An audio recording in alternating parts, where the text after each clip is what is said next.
Notre série des fêtes se poursuit toute cette semaine avec la présentation des gourmandises régionales qui nous attendent. Après avoir parlé de la galette en début de semaine, cette fois-ci il s'agit de la gaufre des rois, la gaufre Bailly, à découvrir tout de suite. Aujourd'hui, direction Péranchy et je suis avec Quentin Bailly, champion du monde de pâtisserie. Il nous propose une version revisitée de sa galette des rois. C'est la gaufre des rois. Alors, qu'est-ce que c'est la gaufre des rois? Alors la gaufre des rois, c'est la version ch'ti de la galette des rois. C'est notre version un peu patrimoniale et la revisite de la galette des rois avec une garniture légère aux amandes et qui donne cette typicité de la frangipane. Et si on allait voir comment on l'a fait? Eh bien, Lego, on part en production. Alors là, on va commencer par la première étape, c'est la pâte à gaufre. Et toi, tu lui donnes un petit nom particulier. La pâte à brioche. C'est Paul qui va nous lancer la pâte à brioche. Donc là, dans le mélangeur, vous pouvez faire pareil à la maison ou alors vous pouvez le faire à la main. C'est-à-dire qu'en fait, dans le processus, au lieu de commencer par les liquides, nous on commence par les liquides pour une question de mélange dans le fond de la cuve. Donc si vous avez un petit batteur de table à la maison, vous pouvez faire exactement le même procédé. Par contre, si vous voulez le faire à la main, vous faites comme on a appris tous de manière classique, c'est-à-dire que vous mettez la farine sur votre plan de travail en espèce de petits ronds, comme la purée avec la saucisse pour la sauce.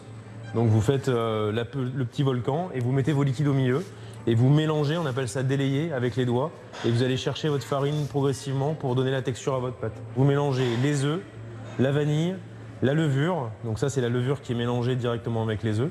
On mélange aussi jamais la levure directement avec le sucre. Parce que la levure, elle cherche à se nourrir et elle se nourrit avec les sucres. On rajoute le sucre glace. Donc là, on va pétrir un peu dans le principe d'une brioche comme on la connaît classiquement. Sauf que là, la différence, c'est que vraiment, on a une pâte qui est un tout petit peu plus, comme j'ai expliqué, sécable. C'est-à-dire une pâte qui se sépare, qui est un peu plus friable. Et c'est ce qui permet d'avoir ce côté un peu biscuité dans l'équilibre de la gaufre. Et ça, on va le récupérer, on va le mettre sur plaque et on va laisser ça au frigo pendant environ 2-3 heures, le temps que ça reprenne.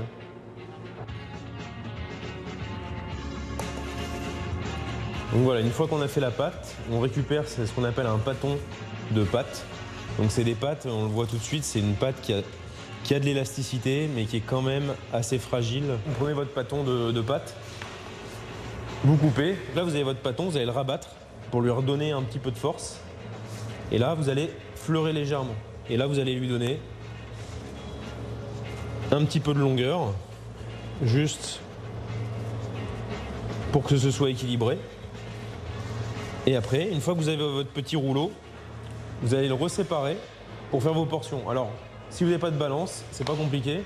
Vous faites des rouleaux d'à peu près 4 cm comme ça de diamètre et vous les séparez en deux. Vous allez forcément avoir à chaque fois, en fait, le même grammage. Donc si vous recoupez encore en deux, on est à peu près à la bonne taille nécessaire pour faire nos gaufres. Vous récupérez vos petites pesées de pâte et vous venez les écraser. Et en fait, on vient juste passer le pouce en dessous. Vous voyez, la gestuelle, elle est assez simple. Et ça vous permet d'avoir des boules régulières, de même poids et qui cuit correctement. Donc là, en fait, cuisson. Vous êtes à la maison, vous prenez vos petites boules de pâte, vous les mettez sur votre gaufrier, vous venez les écraser. Et là, on est parti pour une cuisson entre 30 à 40 secondes. C'est assez rapide. Donc vous allez voir, quand on va ouvrir le gaufrier, les gaufres vont gonfler. Ça permet d'avoir un dégagement en fait d'humidité entre la partie qui est cuite à l'extérieur et la pâte à l'intérieur.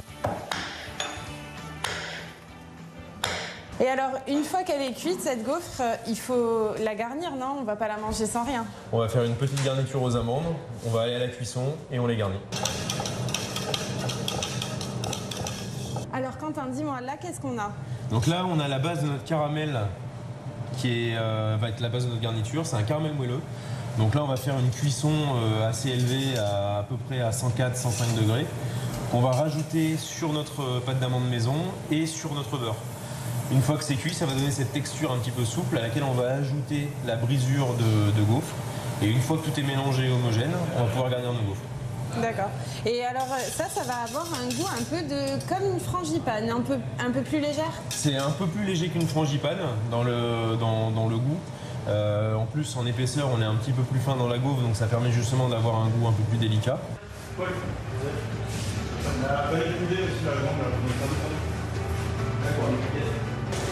Là, il y en a des gaufres. Là, il y a de quoi faire. On a déjà une bonne base. Donc là, on va mettre environ une trentaine de grammes par gaufre. Donc, on y va généreusement. Et ensuite, on va les fermer. Donc là, on va commencer à garnir et puis tu vas fermer avec moi. Ça te va? Ok, il n'y a plus qu'à. On vient poser et on vient délicatement écraser. On contourne. Et une fois, tu vois, on va arriver à peu près à 1 cm du bord.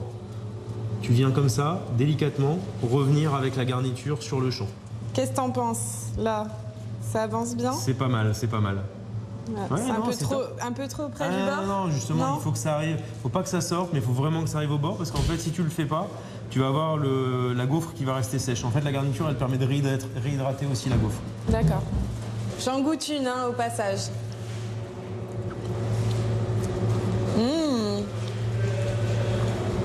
Donc là, C'est super léger. Hein. Tu as tout le moelleux de l'intérieur et tu as aussi le côté très biscuité de la gaufre à l'extérieur qui te donne cet équilibre un peu galette. Bon, et quand même, c'est pas une gaufre des rois sans fèves. Sans fèves. Donc là, il y en a une sur les 8 qui a droit à sa petite fève. On écrase bien au centre. Maintenant que nos gaufres sont fermées, on va les passer un tout petit peu au réfrigérateur. Vous faites pareil à la maison. On vient clipser en fait les petites gaufres dans le plateau directement. Ça permet de les maintenir.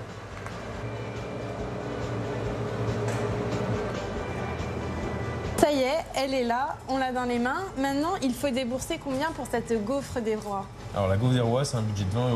Ça permet d'avoir en fait une alternative avec un budget carrément accessible pour 8 personnes. Et ça permet de passer un moment ludique en dégustation avec cette petite gaufre des rois. Et elle sera donc disponible jusqu'à 3e semaine de janvier. En gros, c'est jusqu'à l'épuisement des stocks, mais on table à peu près sur cette période-là. Bon, bah, il faut se dépêcher alors.